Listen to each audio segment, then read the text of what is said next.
Assalamualaikum warahmatullahi wabarakatuh. Baik itu pemula dimanapun kalian berada. Di video kali ini kita akan membahas tentang hal apa saja sih yang perlu kita lakukan pada saat mengawali menjadi seorang konten kreator. Baik, kita akan bahas ini karena ini sangat menjadi penting, karena kalau kita tidak tahu sistemnya ini, maka kita akan down, maka kita akan berhenti di tengah jalan. Nah, hal apa saja yang harus perlu kita persiapkan dan kita lakukan? Sebenarnya cuma ada dua hal teman-teman yang harus kita lakukan dan persiapkan. Yang pertama itu adalah konsisten mengupload video, ya, konsisten mengupload video, membuat konten. Yang dimaksud di sini konsisten adalah pada saat teman-teman itu sudah meniatkan menjadi seorang konten kreator, itu setiap hari itu, ini saran dari saya, diwajibkan upload video, walaupun itu minimal cuma bisa satu. Itu setiap hari upload video itu termasuk dalam kategori konsisten. Dan yang kedua itu adalah satu tema. Nah, kenapa saya menekankan satu tema? Jadi begini, kita ini bukan artis atau kita ini bukan public figure, yang intinya kita itu mau membangun karakter kita. Nah, dengan cara bagaimana kita membangun karakter? Ya dengan satu konten tersebut.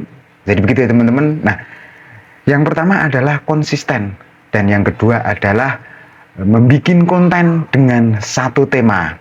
Nah, kenapa ini saya menjelaskan tentang dua tersebut? Karena dua tersebut sangat berkaitan erat dengan sistem algoritma yang ada di YouTube tersebut. Nah, kenapa ini saya akan menjelaskan di sini? Baik, dengan kita konsisten upload video, maka kita terdeteksi aktif oleh sistem.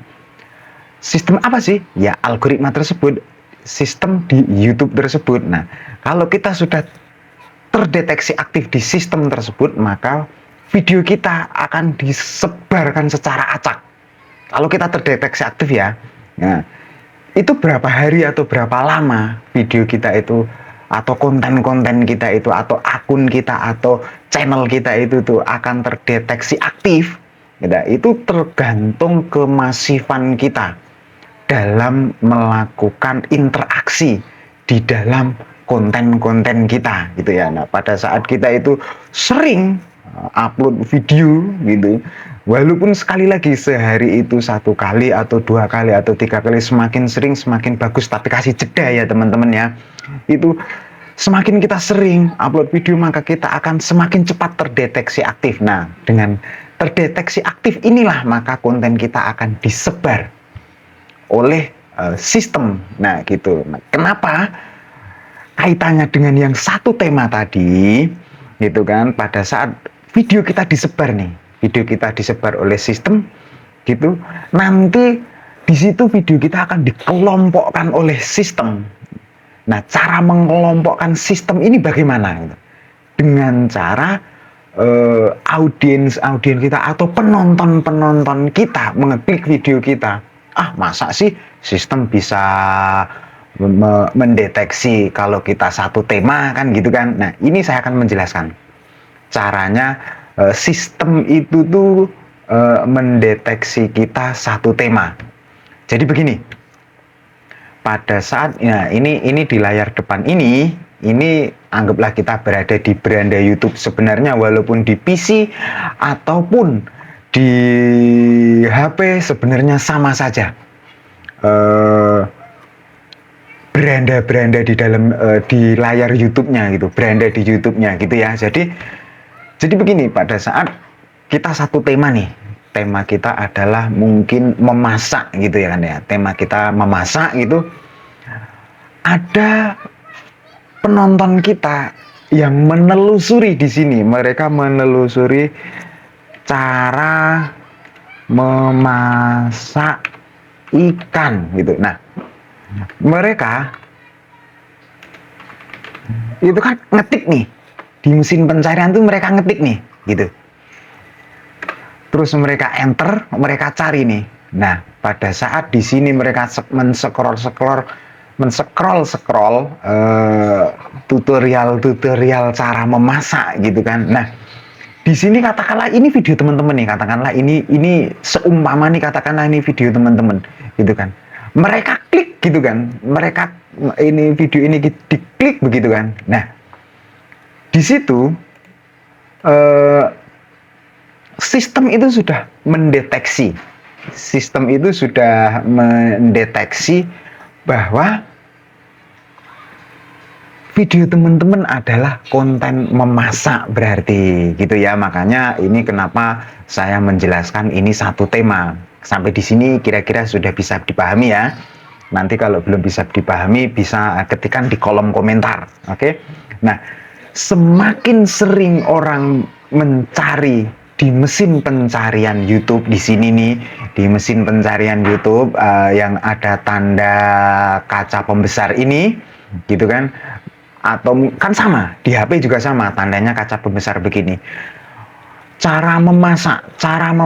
Nah, video teman-teman sering diklik gitu kan, dan sering ditonton. Nah, disinilah peran sistem algoritma akan mengelompokkan, akan mengetahui, oh ternyata konten kita adalah konten tutorial memasak. Nah, di sini poinnya, makanya kenapa harus satu tema gitu. Jadi dengan adanya satu tema, gampang video kita itu dikelompokkan oleh sistem, itu akan sangat gampang sekali. Jadi begitu ya. Terus yang keduanya, penonton kita itu tahu bahwa oh ternyata channel ini adalah tutorial tentang memasak. Kurang lebihnya seperti itu. Nah, semakin kita upload sering video, semakin kita upload sering-sering mengupload video, maka akan sering gampang cepat sekali terbaca oleh sistem dan akan cepat sekali direkomendasikan ke beranda-beranda semua pengguna-pengguna YouTube. Nah, mereka mencari, klik di mesin pencarian, video-video kita akan gampang muncul. Nah, pada saat mereka mengeklik video kita, mengeklik konten kita, maka mereka video kita akan gampang sekali dikelompokkan. Nah, kalau kita sudah kedetek aktif dan sudah kedetek dikelompokkan oleh sistem, nah, maka di situ tanpa orang mencari video kita, nah ini akan menjadi minat kebiasaan. Misalkan ada pengguna aktif lain yang sering membuka tutorial memasak, video kita, walaupun video kita nggak dicari, video kita akan dimasukkan ke beranda orang-orang yang sering membuka tutorial memasak. Karena video kita dianggap sering diklik oleh orang, bukan sering dicari loh ya, sering diklik oleh orang. Dan mereka karena kita membuat konten yang bermanfaat dan menarik, tentunya mereka kan otomatis betah menonton video kita. Nah, karena mereka betah menonton video kita, jadi rasio durasi tontonnya itu kita akan meningkat tanpa mereka mencari video kita pun. Dan video kita sudah dikelompokkan oleh YouTube, maka dikelompokkan oleh sistem YouTube, maka video kita akan dimasukkan ke beranda-beranda orang yang mencari, orang yang sering mencari atau sering melihat yang kaitannya dengan konten tutorial memasak. Nah, jadi begitu ya teman-teman. Nah, sebelum terlanjur, mari kita satu temakan. Nggak usah dihapus, dikunci aja, diklik di pribadi aja gitu, di sistem pribadi aja. Oke, jadi begitu ya. Makanya kenapa kita harus konsisten upload video, walaupun minimal, ini saya katakan minimal, lebih bagus, lebih banyak lebih bagus gitu. Minimal sehari satu, itu tujuannya agar gampang video kita itu terdetek oleh sistem. Nah, yang kedua itu kenapa kita harus satu tema, biar gampang sistem mengelompokkan jenis konten kita. Nah, kalau sistem sudah mendetek dan gampang sudah dikelompokkan, maka akan gampang lagi untuk disebar ke beranda-beranda yang bukan mencari, yang bukan menjadi subscribe kita, atau yang bukan sering menonton video kita. Ya, intinya mereka sering menonton jenis konten kita. Jadi begitu ya teman-teman. Oke, cukup sampai di sini saja video penjelasan dari saya. Semoga video ini bermanfaat.